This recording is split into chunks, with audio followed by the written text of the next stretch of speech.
Hello there, welcome back to The Closet Historian. My name is Bianca for all of you new subscribers out there. Hello, thank you for coming over to this channel. Today I have a vintage accessories haul to share with all of you. Just some handbags, jewelry, a hat, a few things to share, and I just want to talk about why I added them to my collection, so let's jump right in. So the first two things I have to show you guys today I actually bought in a physical store out shopping. Normally I do most of my vintage shopping online. I plan my purchases pretty strictly, just kind of strategically adding to my collection things that I feel are missing, as opposed to going out and shopping and just kind of being surprised and delighted by finding things. But these are two items that I did just find out and about while antiquing at the end of last year. And the first is this little wooden beaded bag from the late 30s or 40s probably, although you will find wooden bags, beaded bags like this from the 70s. Obviously that whole like macrame wood bead sort of hippie thing came back into style for a while there during the later half of the 20th century. But this is an earlier bag, just you can kind of tell by the handle style and things like that.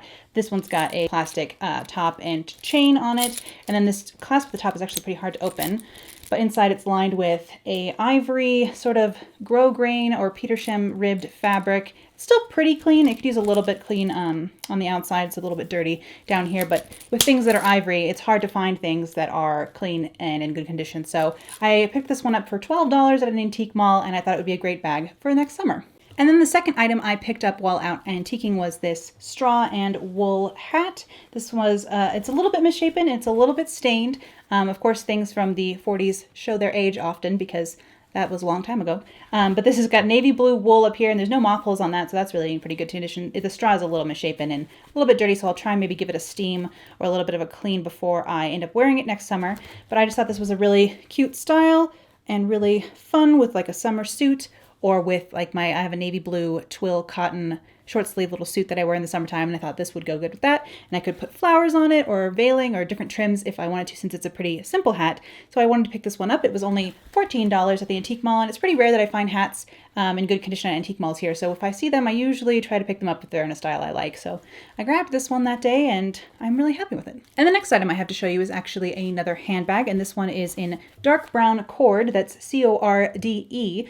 For those of you who are unfamiliar with 1940s cord bags, it's actually a 30s or 40s style mostly. They did, I think, make them into the 50s as well. This one's just a chocolate brown colored one, which is a little bit of an asymmetric design and a different sort of handle. I just thought this screamed 40s to me. I just thought it was really, really loud about its decade, and so I really wanted to add this one to my collection. I saw it on Etsy, again, one of my favorite places to shop, as you guys know if you've been watching my videos. It has this fun little clasp in the center to open it up, and then it's just lined with some ribbed fabric. It's got a couple of pockets and stuff in here. It's really actually quite a nice bag. I think it was $25 for this one.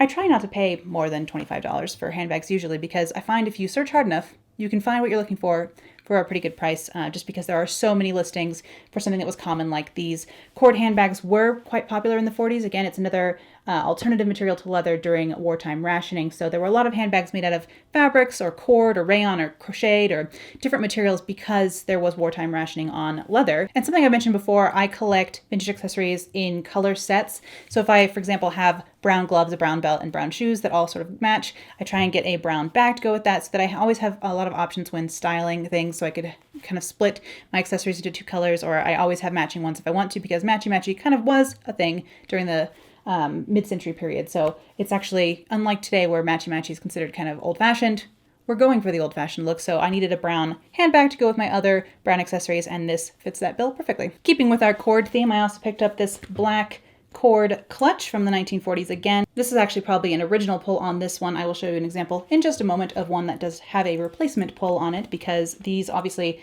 this knocks around quite a lot, so I'm not surprised they got broken or fell off or got caught on things.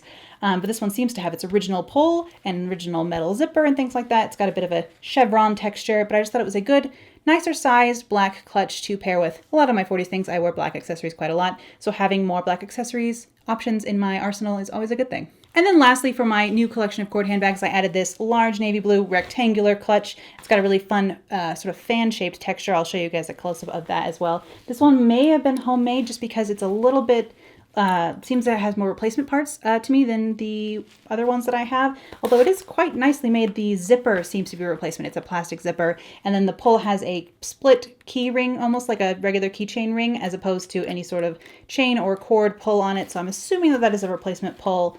I may try and replace this ring with something a little bit more like the black bag has, just because that seems more accurate to me, and this just seems a little anachronistic and weird. So, but other than that, this is a really nice navy blue bag for me to add to my collection. The last handbag for today is just this little silver clutch number. I wanted a silver evening bag, and I just searched, I think, silver lame clutch on Etsy and just searched through all the listings until I found one that was in pretty good condition and only $10. You can usually find these lame bags. They come in gold too. I have a similar one in gold for around $10 online, or $10 or $15 maybe. So they're a really great option for a nice evening bag in a pretty classic style. And this one's probably from the 50s or 60s, I would imagine, but it's in pretty good condition, and I was happy to add it to my collection. Next thing I have to share are a couple pairs of gloves that I've added to my collection recently. I added quite a few pairs of gloves to my collection last year. I was really lucky to find a lot of pairs in my size. I wear a 7.5, 8 glove, which is a larger size, and a lot of gloves are quite small. It's usually pretty easy to find white, ivory, and black gloves in a variety of sizes, either very small sizes like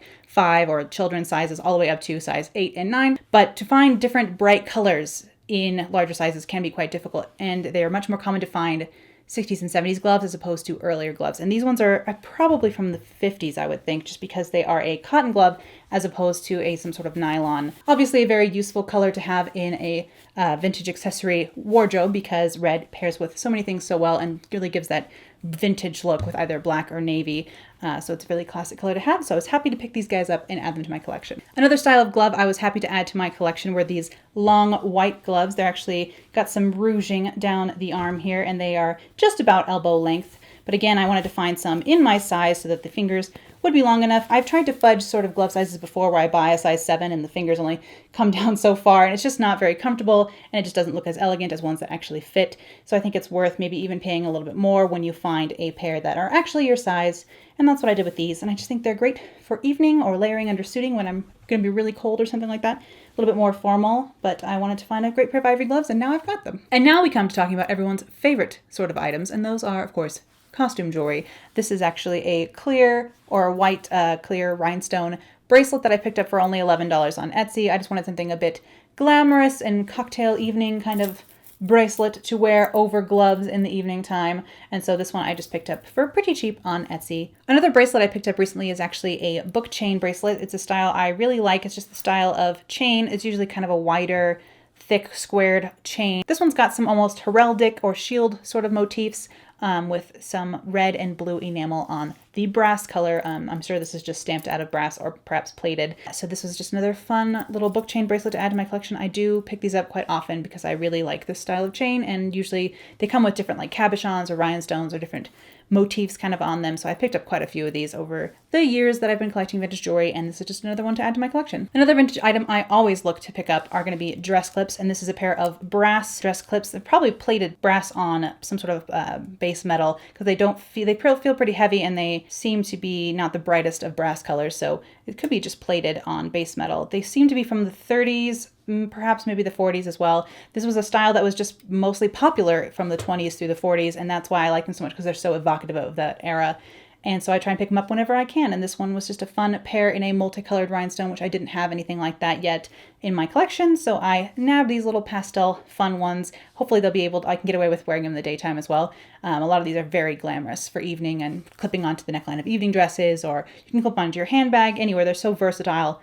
And that's really why I love me some dress clips. So I picked up these recently and added them to my collection. Then the last two items I have to show you guys today are both novelty brooches, and they're both this same similar style where it's two brooches connected by a chain. It's a style I've been wanting to add to my repertoire for a while now, so I was happy to pick up one in silver and one in gold. This one's got these antiquity inspired, I think they're supposed to be Greek oil lamps is what this is supposed to be, but they're just really fun and kind of give a different look to the shoulder of a jacket or a dress, especially something that's got like a higher neck and you want a little bit more detail up by the face. And I just thought this one was really cool and a really classic, evocative again style for the 40s, so I picked up this one to add to my collection. And then the other sort of chain linked brooch that I added to my collection was this star and little flower shaped, I think it's supposed to be a star as well, double brooch with a chain. Again, this one's sort of a rosy, coppery, brassy mix color. It's probably was gold plated or brass plated at one point, but I think it's probably copper underneath, and that's why that color is coming through. But you know, when something's quite old, you can forgive its finish for being a little antiqued looking. But these are just a really fun style. I'm happy to have added one in each gold and silver to my collection. I am looking for something a little bit brighter gold to add eventually, because this one is a much more muted and antique kind of gold color, but it's such fun with the multicolored rhinestones and the star motifs that I wanted to add this one to my collection. Again, I think these were both under $20. I try not to spend too much money on each individual piece of my collection, even though the whole together, I'm sure actually, if I added it up, would be terrifying. But I try not to think about that kind of thing and just enjoy the fruits of all that searching and all that labor, if you will. So thank you, Etsy. What would I do without them? So thank you all for watching my little show and tell of what I've been shopping for lately and talking about why I add certain things to my collection and why I have sort of a strategy behind what I'm buying. I'm not just a plain old shopaholic. I have reasons. So thank you guys for watching today, and I will of course see you guys again soon. Bye.